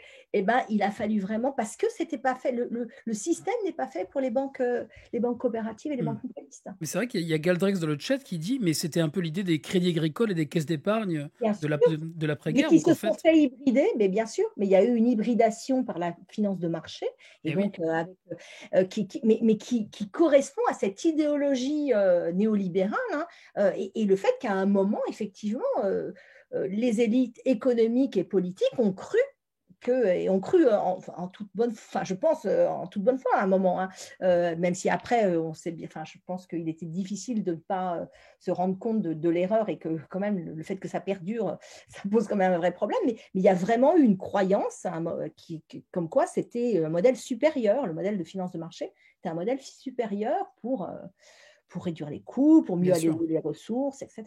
Et les économistes n'y ont pas été pour rien, hein, parce que vous Ah, parliez mais que bien sûr, du fait qu'il y les avait économistes ouais. sont très, très, très coupables, enfin, même s'ils ne plaident pas coupables, bien sûr, bien sûr. Et oui, parce que vous disiez qu'avant 2008, il y avait déjà des gens qui alertaient, mais en fait, Bien dans sûr. l'ensemble des économistes, ces gens-là étaient très peu nombreux, hein. Il y avait effectivement André Orléans, il y avait, d'autres personnes. En tout cas, ça, c'est les premiers Michel noms qui me viennent Aglietta, en mon tête. directeur de thèse. Et Michel Aglietta, donc évidemment, donc ça, c'était parmi les grands noms, mais en fait, ils étaient extrêmement peu nombreux et Bien nombreuses. sûr, Mais bien sûr. c'est effectivement, ça aussi, c'est un des défauts du manque de pluralisme en économie, c'est que bah, on s'engouffre dans ce genre de choses-là. Les marchés sont nécessairement plus efficaces, etc. Puis ça devient, par le truchement de tout un ensemble de relations sociales via C'est un des hauts dogme. fonctionnaires, via des patrons de banque, etc., ça devient la vérité, quoi, sociale. Exactement. Exactement. Ce qui était au départ des théories économiques deviennent des doctrines, puis des dogmes. Et Et là, du coup, après, le problème, si vous voulez, c'est qu'ensuite, ça s'ossifie dans des dispositifs de gestion. Vous voyez, par et exemple, oui, vous voyez, si vous voulez, après, on a l'impression que certaines techniques de gestion sont neutres, mais en fait, elles encapsulent ces doctrines. Vous voyez, par exemple, la manière dont on calcule les risques dans l'actif pondéré par les risques, le principe de la valeur actionnariale, de la gestion par la valeur actionnariale, ce genre de choses, on a l'impression que c'est... et en fait, c'est faux. La comptabilité véhicule une vision du monde. bien Et sûr. la Dans comptabilité, l'entreprise aussi, par ailleurs, hein. voilà, le fait de passer à la valeur de marché, voilà, c'est une vision du monde. Tout ça est très conventionnel, mais Hmm. on présente ça, notamment souvent aux étudiants, comme des trucs neutres. Mais non, il n'y a rien de moins neutre. Bien sûr. Mais ce que vous dites sur les banques, c'est intéressant parce qu'on peut aussi l'observer dans les grands groupes qui ne sont pas financiers pour le coup, hein. L'opacité, la difficulté à avoir des réglementations simples ou des choses simples de la comptabilité de grands groupes. Je mets au défi quiconque d'être capable de prendre aujourd'hui la comptabilité d'Airbus, les différents documents comptables et d'y voir clair. C'est absolument impossible et c'est fait pour ne pas être possible à comprendre, hein. Je pense, oui, C'est ça je qui pense. est, c'est ça qui est absolument impressionnant. Et pour le que- coup, quand on dit qu'on se bat pas à armes égales non plus, c'est quand on est, typiquement, comme c'est un peu mon cas, vu que je travaille quand même pour un syndicat, pour le coup, en interne, quand on dit, bah voilà, qu'est-ce qu'on peut faire avec les documents, en face, il y a une armée de consultants et de personnes dont le métier, c'est justement de décortiquer ça, c'est beaucoup plus compliqué mais pour des syndiqués, quoi, ça. on retombe exactement sur ce qu'on disait, la complexité comme arme, en Bien fait. sûr. Pure. C'est vrai en matière fiscale, c'est vrai en matière de réglementation financière, c'est vrai en matière de comptabilité. Bien sûr. Eh ben, écoutez, c'était vraiment très intéressant pour cette partie-là. Puis ça donne beaucoup à réfléchir ce que vous dites sur ce que vous appelez le circuit court de la finance. C'est tout à fait intéressant. Alors peut-être qu'on peut passer maintenant au deuxième gros morceau, puisque notre cher président parle à 20 heures en plus, donc du coup on ne voudrait pas rater de savoir à quelle chose on va être mangé. On n'aura peut-être pas fini à 20 heures, c'est pas grave. De toute façon, vu il commence à parler à 20 heures, mais j'imagine qu'on aura le fond de la chose qu'à 20h30, donc ça devrait aller. Finance et climat, transition ou rupture. Nous, on parle plutôt de rupture chez moi pour le coup, mais c'est pas tellement grave dans ce qui nous intéresse là. Le lien et du coup vos recherches récentes, quels sont les éléments fondamentaux que vous nous donneriez à penser? Eh bien, écoutez, en fait, la finance et le climat sont liés par un cercle vicieux. C'est-à-dire que d'un côté, la finance telle qu'elle fonctionne aujourd'hui, pour dire simplement, elle réchauffe le climat. C'est-à-dire que la finance continue à financer massivement l'industrie fossile, voilà, et ne finance pas assez le vert, et donc, en fait, perpétue et accélère le réchauffement climatique. Mais le climat se venge. C'est-à-dire qu'en retour, le climat génère des risques financiers systémiques qui peuvent mettre à mal une bonne partie de la finance. Et donc, il est impératif, en fait, si on veut réussir la transition écologique et sociale, puisque les deux font nécessairement ensemble, le préalable, c'est de réformer la finance de manière à ce qu'elle cesse d'entraver la lutte contre le réchauffement climatique et qu'elle finance l'économie telle qu'elle est plutôt que l'économie telle qu'elle devrait être. Et en retour, si vous voulez, eh ben, il faut protéger la société et la finance également, évidemment, des risques financiers que génère le climat. Et oui, alors ça Voilà, en c'est gros. extrêmement, extrêmement intéressant et ça m'amène tout un tas de, de réflexions et de questions surtout. Alors du coup, comment est-ce qu'on pourrait contraindre, ce serait quoi la manière de faire pour justement éviter qu'il y ait, enfin pour modifier l'investissement et c'est là où j'ai envie, enfin, comment dire ça? J'ai même envie de vous poser la question, comment contraindre la finance? Est-ce que c'est possible déjà? Hmm. Ben, j'espère bien. Il faudrait que le politique reprenne un peu la main, quoi. Je veux dire, si quand on veut, on peut. Non, N'est-ce mais pas? Alors du coup, je remodifie la question. Quel serait l'échelon d'action pertinent? Comment on s'y prend, quoi? Si on a ça comme objectif. Alors, en fait, il y a des choses qui bougent, hein. Il y a des choses qui bougent, notamment aujourd'hui, parce qu'en fait, les banques centrales, notamment, commencent vraiment à se rendre compte des risques financiers climatiques. Donc, en fait, elles y rentrent par le risque, hein. Elles y rentrent pas tellement par la réallocation d'actifs, mais elles y rentrent par le risque. Et pourquoi? Parce que s'il y a une crise systémique, c'est elles qui seront, voilà, on risque de leur demander d'absorber massivement les actifs, ce qu'on appelle les actifs échoués, hein. C'est-à-dire ces actifs qui vont se dévaloriser fortement si on fait une vraie transition ou enfin, s'il y a une vraie politique climatique ou s'il y a des changements de comportement de la population, je sais pas moi, qui prennent beaucoup moins l'avion, bon, voilà, ou une innovation technique, imaginons un moteur à hydrogène qui subitement, avec un hydrogène propre, qui subitement supplante le moteur à explosion. Vous voyez, là, subitement, vous aurez des pans entiers de l'industrie qui vont s'effondrer, et évidemment, avec une contrepartie financière, d'effondrement aussi, hein. C'est pour ça qu'on dit que la transition est nécessairement aussi sociale. Parce que, évidemment, il ne s'agit pas de laisser tous ceux qui travaillent dans ces secteurs, vous n'aviez qu'à pas choisir ce secteur, et débrouillez-vous, quoi. Il faut reconvertir et il faut évidemment former à de nouveaux métiers. Enfin, il faut organiser les choix. Enfin, bref. Bon, bref. Donc, j'ai perdu un peu le fil de ce que je voulais vous dire. Je ne sais plus quelle c'était quoi la question. La question, c'était comment est-ce qu'on arrive à contraindre le capital et comment est-ce qu'on retrouve les... Alors, en fait, il faut pour le coup réformer radicalement la finance, et il faut que les banques centrales prennent leur part du fardeau dans ça. Donc, la première chose, c'est qu'il faudrait des mesures qui luttent absolument contre le court-termisme de la finance. Vous voyez, la temporalité entre les besoins de financement longs pour la transition écologique et la finance actuelle où vous avez le trading à haute fréquence qui domine complètement les échanges sur les marchés et où les échanges se font à la nanoseconde. Et là, vous dites, ouais, c'est quoi l'utilité sociale en vrai d'avoir Quoi des qu'on puisse transactions? dire. Bon, voilà. Donc je pense que, vous voyez, c'est typiquement, tout à l'heure, quand je disais les autorités publiques courent derrière la complexité, typiquement, pour moi, ça, c'est quelque chose qu'on doit abolir, hein. Enfin, je veux dire, il faut supprimer le trading à haute fréquence, quoi. Alors, c'est très facile en réalité, hein. Il suffirait que légalement, on impose un pas, c'est-à-dire l'unité temporelle, si vous voulez, euh, même à la seconde, hein, ça suffirait à dévaloriser tous les investissements qui ont été faits, hein, puisque là, on en est à la nanoseconde, hein. Je veux dire, on vit dans un monde de fous, quoi. Euh, donc, ce genre de choses, il faudrait évidemment, par exemple, il y a des méthodes de gestion d'actifs qui sont complètement délétères, hein. Aujourd'hui, l'essentiel de la gestion d'actifs est de la gestion passive. La gestion passive, ça veut dire quoi? Ça veut dire que, en fait, pour limiter les coûts d'analyse financière, etc., on reproduit des indices. voyez, on reproduit le CAC 40, on reproduit le SBF 500, etc. Alors évidemment, ça coûte beaucoup moins cher, ça réduit beaucoup les coûts de gestion, etc. Mais quand vous faites ça, vous reproduisez l'économie telle qu'elle est. Eh oui. Regardez la part de l'industrie fossile dans les indices. Vous voyez, c'est pas. Et donc, de fait, vous entravez, puisque vous financez l'économie telle qu'elle est, ben, vous entravez. Donc, si vous voulez, bon, voilà, il y a des tas de choses. Et vous voyez, là aussi, on voit à quel point ce n'est pas neutre, là, les principes de gestion qu'on utilise.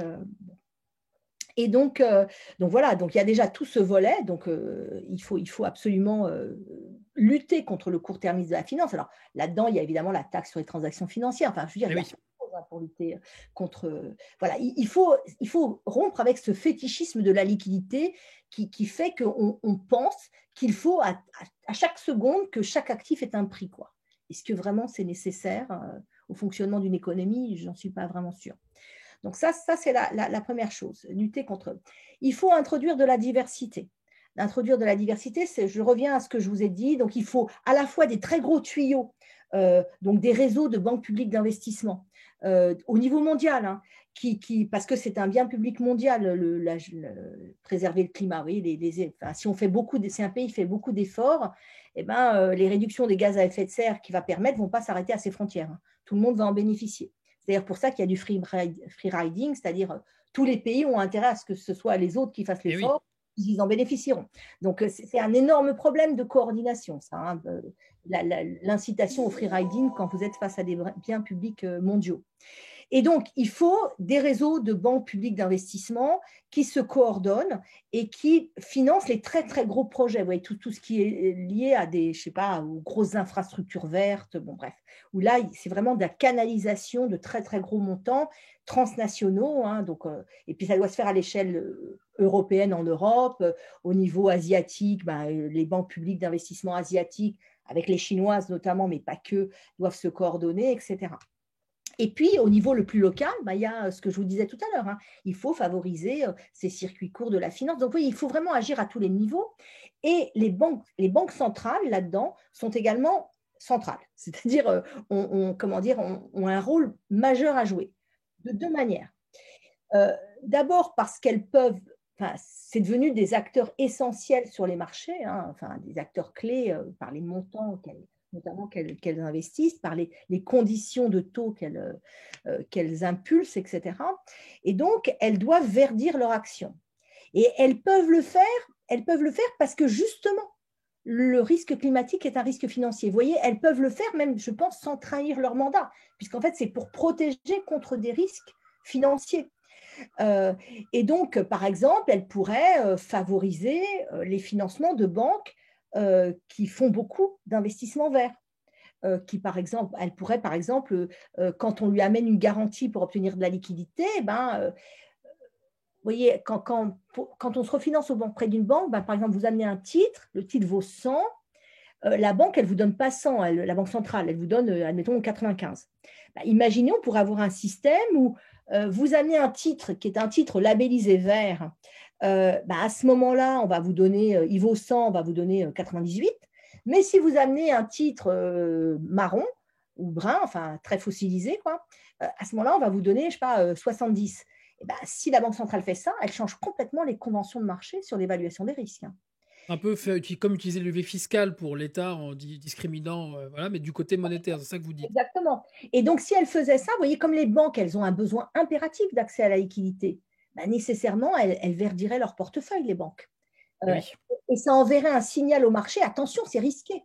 Donc, si vous voulez, ça a un effet, ça peut avoir un effet quand même assez massif. Hein. Et puis, ce que peuvent faire également les banques centrales, c'est que, par exemple, la BCE, maintenant, vous savez, elle supervise les banques systémiques. Donc, les banques centrales, elles ont un rôle particulier dans ce qu'on appelle la politique macro-prudentielle. Mmh. Alors, c'est quoi la politique macro-prudentielle? C'est une politique qui a commencé à se développer après la crise de 2007-2008, hein, dont on parlait précédemment. Et la politique macro-prudentielle, c'est une politique qui vise à préserver des risques financiers globaux, c'est-à-dire des risques qui risquent de se transformer en crise économique, vous voyez, qui n'affectent pas que la finance, mais qui débordent sur l'économie réelle. Et c'est pour ça que on fait attention aux banques systémiques, mais on fait attention aussi à ce que je vous expliquais tout à l'heure, les cycles financiers. Vous voyez, Oui. on essayait d'éviter qu'il y ait trop de bulles, etc. Eh bien, comme le risque climatique est un risque systémique, avec ce risque notamment de dévalorisation très fort de certains types d'actifs et donc de crise financière, hein, eh bien, il est justifié que les banques centrales mettent en place une politique macro-prudentielle climatique pour préserver le système financier de ce risque systémique-là. Et alors, ce qui est très important, c'est que, vous voyez, ces risques climatiques, on ne peut pas les évaluer avec les modèles de risque qu'on utilise pour les autres risques financiers. Pourquoi? Parce que les modèles de risque qu'on utilise, ils sont basés sur des données du passé. Donc, ils sont alimentés par des bases de données du passé. Or, ces risques-là, ils sont à venir. On ne peut pas les évaluer quantitativement comme on évalue les autres types de risques. Et donc, on ne peut surtout pas avoir des réglementations qui se basent sur des prix de marché. Les prix de marché sont incapables d'évaluer ces risques. La volatilité marché ne traduit pas du tout ce type de risque. Donc, ça veut dire qu'il faut vraiment une rupture paradigmatique dans l'évaluation des risques. Il faut accepter de réglementer, même si on ne sait pas exactement quantifier, parce que même si on ne sait pas exactement quantifier, on sait que les risques sont majeurs et on sait qu'ils sont potentiellement même infinis. Et surtout, on sait qu'il en va de la survie de l'humanité. Parce qu'on sait très bien qu'un réchauffement, même Henri de Castres disait, un grand assureur AXA, disait en 2015, moi, un monde à 4 degrés, je ne sais plus assurer. Imaginez un monde à 4 degrés. Si les assurances disparaissent, le nombre d'activités qui disparaissent, combien il y a d'activités qui ne peuvent tout simplement pas perdurer sans assurance. Donc, vous voyez, donc, de facto, si vous voulez, il est justifié que les banques centrales mènent ce type de politique, mais on doit avoir une rupture, on doit accepter de réglementer, même sans strictement quantifier. Or, toute notre gouvernance se fait par les chiffres, ce qui pose un énorme problème. Et donc, avoir des métriques très simples. Et donc, des métriques très simples qui sont basées sur des données quantitatives d'émissions de gaz à effet de serre, une comptabilité carbone, par exemple. Et puis, on limite l'exposition des banques à certains secteurs très carbonés. On leur demande beaucoup plus de capital. Vous voyez, par exemple, un exemple. Actuellement, si on brûle toutes les énergies fossiles qui sont déjà valorisées au bilan des entreprises extractives, donc les entreprises pétrolières, etc. Donc, ce qu'elles ont déjà prospecté, les gisements qu'elles ont déjà trouvés, etc. Si on brûle tout, on est déjà sur une trajectoire 4 degrés. Donc, ça veut dire que, typiquement, il ne faut plus faire d'exploration. Il ne faut plus en chercher des gisements, puisque déjà, on en a trop. C'est la première fois que l'humanité est face à un tel... On nous a longtemps dit raréfaction du pétrole, etc. Mais pas du tout, on en a trop. Il faut qu'il reste dans la terre. C'est un truc où l'humanité doit s'auto-restreindre face à une ressource qui est abondante, qui n'est pas chère, qui est très facile à utiliser, pour lesquelles on a les technologies, mais où elle doit le faire pour un risque qui va se produire dans des dizaines d'années, enfin de manière très aiguë, dans des dizaines d'années. Et les coûts vont être supportés par ceux d'aujourd'hui pour préserver une période où peut-être vous et moi, on ne sera plus là vraiment. Mais où il en va vraiment de la survie de l'humanité. C'est-à-dire que, je veux dire, il va y avoir des migrations massives, une perte d'eau potable, une désertification intense. La ligne de côte de très nombreux pays va être complètement... je veux dire, des pays vont perdre des parties très substantielles de leur territoire.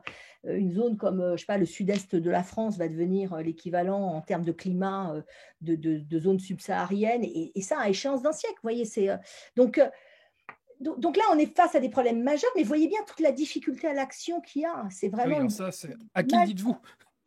Parce que les coûts, c'est nous qui les portons.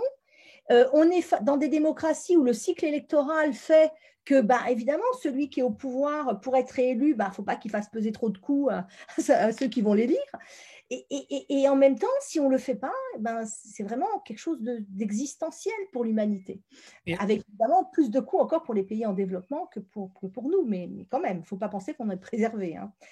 Est-ce que c'est pas mettre trop de poids sur la banque centrale, entre guillemets, de gérer ça en plus? Moi, il y a plusieurs choses qui me viennent à l'esprit. Déjà, peut-être que même les incitations fiscales, comme pour le coût monétaire, dans ce que vous posez, est-ce qu'on peut même pas se dire que ce sera peut-être déjà insuffisant? faudrait aller de manière peut-être beaucoup plus loin, entre guillemets, en disant: «Bon, en fait, maintenant, peut-être qu'on n'a même plus le temps, en fait, de se demander si, enfin, par un mécanisme monétaire, on pourra discriminer entre du vert, du brun. Est-ce qu'il ne faudrait pas plutôt réfléchir vraiment à quelque chose comme de la planification et de la prise de contrôle direct en disant: "Bon, ça ça c'est terminé, on passe à autre chose pour telle et telle raison"» et le rôle de la banque centrale est de fluidifier un peu ça d'une certaine façon, quoi. Je sais Bien pas, sûr. c'est parce qu'en fait, ce que vous proposez en plus là, pour le coup, est pas possible dans un monde avec banque centrale indépendante. C'est pas possible de fait. Alors, je suis pas parfaitement d'accord avec vous. Il faut évidemment que ça aille de pair, mais ça fait partie des transformations de la finance dans un monde idéal qu'il faudrait imaginer, où on canalise la création monétaire vers l'économie qu'on veut, l'économie de demain, si vous voulez. Et donc, il faut massivement, c'est pas juste investir dans le vert, c'est massivement désinvestir dans le brun. Donc, c'est vraiment une réallocation massive. Et donc, ça, évidemment, ça passe par des, comment dire, des canalisations dans lesquelles il y a enfin, plus que des incitations, des contraintes qui sont données par les pouvoirs publics. Et évidemment, idéalement, ça devrait se faire dans le cadre d'instances délibératives dans lesquelles sont réunis les partenaires sociaux, les partis politiques, des ONG, des représentants citoyens, etc. Un peu comme on l'avait au moment du Conseil national du crédit. Vous voyez, on a reconstruit parce qu'effectivement, il ne faut pas que ça échappe. C'est bien ça que j'ai en tête, ouais, c'est ce euh, genre d'institutions financières-là, hein. Alors même si elles étaient pas parfaites non plus, très technocratiques, et cetera, mais avec l'idée quand même que, ça doit nécessairement prendre en compte, entre Mais guillemets, «repolitiser» aussi la finance au sens propre, c'est repolitiser le financement, quoi. vous avez raison, mais finalement, aujourd'hui, pourquoi on met un tel poids sur les banques centrales? Bien parce que d'une certaine manière, enfin, c'est presque paradoxal, en raison de leur indépendance, elles sont capables de prendre des décisions que les politiques, pour l'instant, ne prennent pas. Et c'est ça qui est dramatique, si vous voulez. C'est qu'aujourd'hui, enfin, moi, le sentiment que j'ai, c'est que le seul acteur politique qu'on a en Europe pour l'instant, c'est la Banque centrale. Je veux dire, c'est elle qui fait tenir l'euro, c'est elle qui ferme les spreads, c'est elle qui permet aux États de s'endetter. Vous voyez, Alors que c'était censé être l'acteur non politique par excellence. oui, bien sûr, mais elle refuse de penser qu'elle est politique Bien parce sûr. qu'elle se dit indépendante. Mais en réalité, elle est tellement contrainte par le chemin et par la politique qu'elle a menée qu'elle ne peut plus revenir en arrière. Vous voyez, la BCE, elle cesse le quantitative easing, mais les spreads, ils s'écartent immédiatement. Et si les spreads s'écartent, ben, on a un risque que l'Italie sorte. Enfin, je veux dire, Les spreads, je rappelle juste pour tout le monde, c'est l'écart de taux, hein, entre le taux le plus exactement, sûr, en tout cas réputé le plus sûr, et le taux exactement, allemand, et puis les autres taux dans la zone euro, hein. Donc exactement. typiquement, si la Banque centrale arrête de dire j'achète tout, d'un seul coup, les taux italiens risquent effectivement de passer à Moi, parce 5, que voire même à plus, on n'en sait rien, hein. bien sûr. Et donc, si vous voulez, on est face je veux dire, et c'est pour ça que je pense que le débat sur l'annulation prend tellement, si vous voulez, c'est que là, je pense qu'on met le doigt sur quelque chose qui est fondamental, c'est le caractère complètement bancal de la construction européenne. C'est-à-dire le fait d'avoir une monnaie qui est une monnaie fédérale et on n'a pas de budget en face, on a 19 risques souverains, et donc ça met la Banque centrale, alors au début, on ne le voyait pas, hein, tant qu'on n'a pas eu la crise de la dette souveraine avant 2010, on ne voyait pas ça. Je veux dire, tout le monde s'endettait au même taux, etc. Les marchés voyaient rien sur la différenciation des risques souverains. Et au moment où il y a eu les révélations à propos des comptes grecs, à ce moment-là, bon, les spreads se sont élevés. Donc là, on est rentré dans une machine où ce qui a fait tenir l'euro, ce n'est pas les prises de décision politiques. Les politiques ont été quand même très indigents, hein, notamment avec ce qu'ils ont imposé à la Grèce. Enfin, je veux dire, mais aujourd'hui, on est dans une situation où, sincèrement, si la BCE disait on arrête, et ben, si on arrête, moi, je ne donne pas longtemps à la zone euro pour perdurer, quoi. Ouais. Donc, Donc, ouais, en fait, donc, si vous voulez, elle est indépendante, ouais, de facto, mais dans les faits, elle ne l'est pas du tout, hein. oui, non, ça c'est clair. Et puis, du coup, là, je pense qu'on est tous d'accord, annulation ou pas d'ailleurs, que la question monétaire, la question de la reprise démocratique de l'instrument monétaire, je pense que là, on a des désaccords, hein. Je pense que c'est peut-être sur le poids qu'on donne à l'instrument monétaire par rapport à d'autres politiques publiques et le rôle qu'on estime devoir être celui d'une politique monétaire. Et c'est là où, à mon avis, il y a des discussions intéressantes. Mais en tout cas, Mais ça contribue au débat. sur l'annulation, nous, enfin, la proposition qu'on porte, c'est pas annuler pour annuler, hein. Oui, C'est ça, pas on en a c'est parlé avec annuler Isabelle, ouais. pour investir, pour donner des marges de manœuvre budgétaires pour investir, hein. C'est comme si c'était une conversion, si vous voulez, de la dette publique en investissement public, hein. Oui, tout à fait, oui. C'était et puis je pense qu'en plus on s'accordait en disant que c'était aussi, en tout cas dans ce que j'entends aussi maintenant, c'est la première étape pour ensuite poser la question de la monétisation directe puisque Bien ce sûr. serait de fait beaucoup plus efficace. Ça veut dire au lieu de passer par le système où on rachète sur le marché secondaire, la banque centrale en fait rachète directement les actifs publics. Et pour moi, ça pose des questions vertigineuses derrière, hein, sur les rapports entre les pouvoirs publics, la monnaie, ce qu'on est capable de faire. Et d'un seul coup, on retrouve l'idée qu'en fait, on est capable de faire beaucoup de choses du point de vue économique, contrairement à ce qu'on nous a expliqué pendant trop longtemps. Bien sûr, mais et quand vous regardez l'histoire longue des banques centrales, vous vous rendez compte qu'il y a vraiment des régimes très différenciés selon les périodes historiques et qu'il y a des possibilités de basculement très rapide, hein.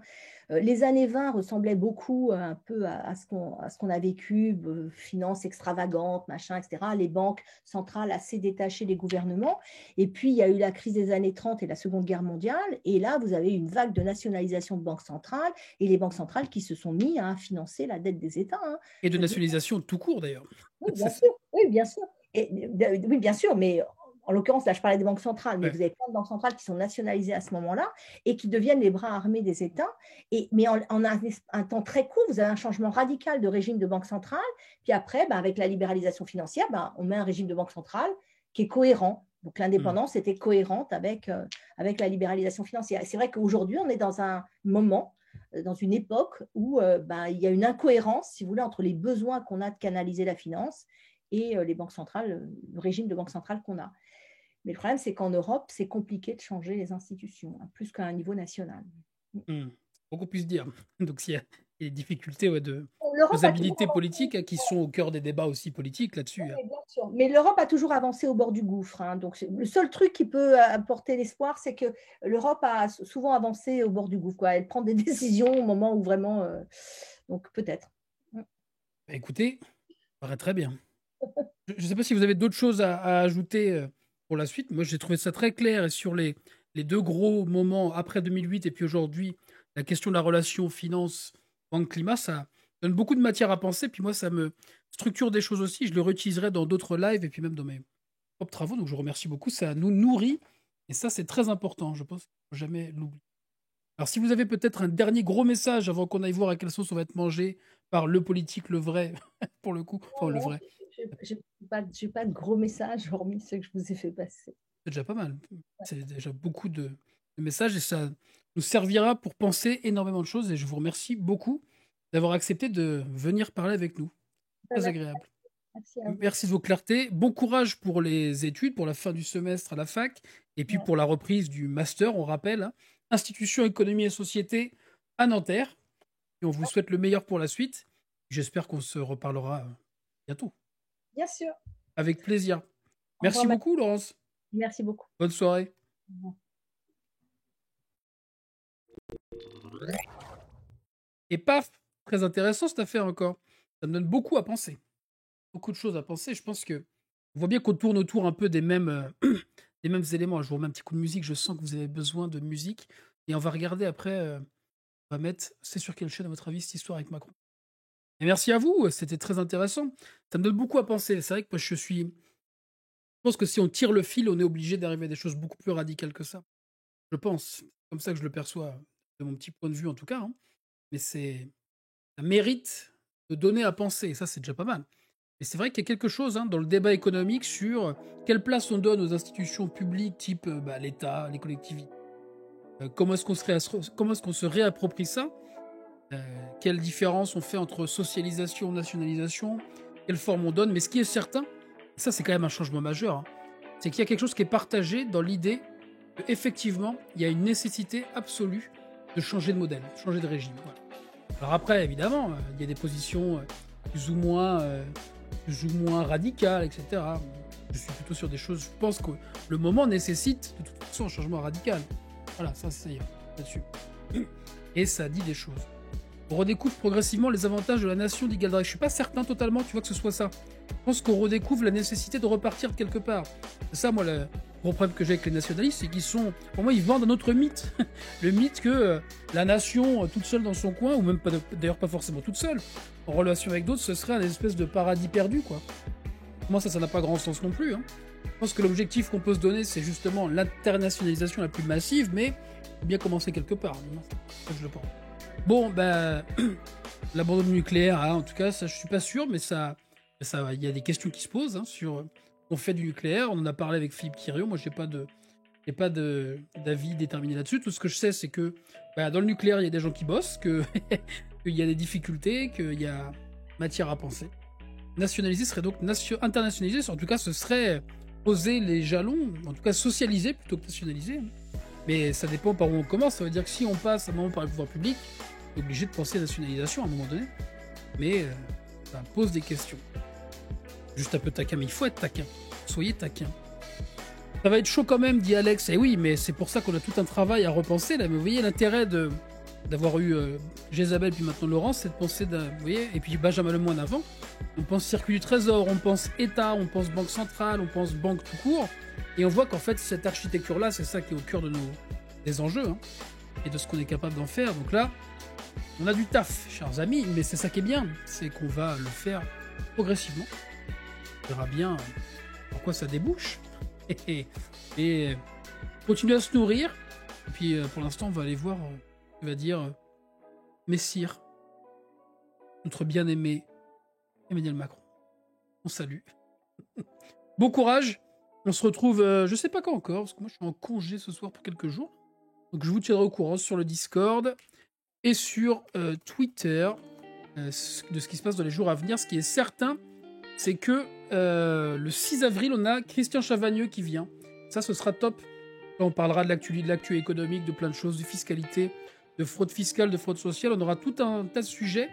Et ce sera un peu, vous voyez, alors pas du tout pareil, mais pour le coup, les éditorialistes qui, eux, parlent un peu n'importe comment, bah nous, on parlera, mais de manière beaucoup plus sérieuse et rigoureuse. On essaiera, en tout cas. Ce sera sympa. Très bonne soirée à vous. Des grosses bises. Prenez soin de vous. Ciao, ciao.